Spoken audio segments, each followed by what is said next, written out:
iyun sanasida Urgumchi kanalarga sepishni boshladik. Bu bil ulanadigan ko'chatlarimiz. Bug'doy o'rimdan keyin Urgumchi kana uchadi. Buni sepmaydigan bo'lsak, bu narsani payvand qila olmaymiz.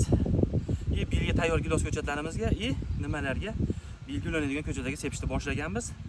Kimda kim uyda daraxtlarda bo'lsa, bemalol sepishlaring mumkin. Chunki daraxt xoram qutbaydi Urgumchini. Bug'doy o'zi o'rin boshlangan. Shunga sepishni boshladik. Bular bilga ulanadigan ko'chatlarimiz holati.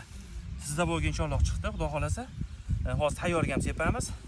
Kimda kim boqqa qiziqmoqchi bo'lganlar jo'natib qo'yamiz. Kimda kim gilos borlar ham bemalol sepishlarini tavsiya qilamiz. Mehnatlarimiz yoqqan bo'lsa, bittadan like bosib qo'yasizlar. Bizni kuzatishda davom etinglar. Bor yangiliklar bizda bo'ladi. Sog' bo'linglar, salomat bo'linglar.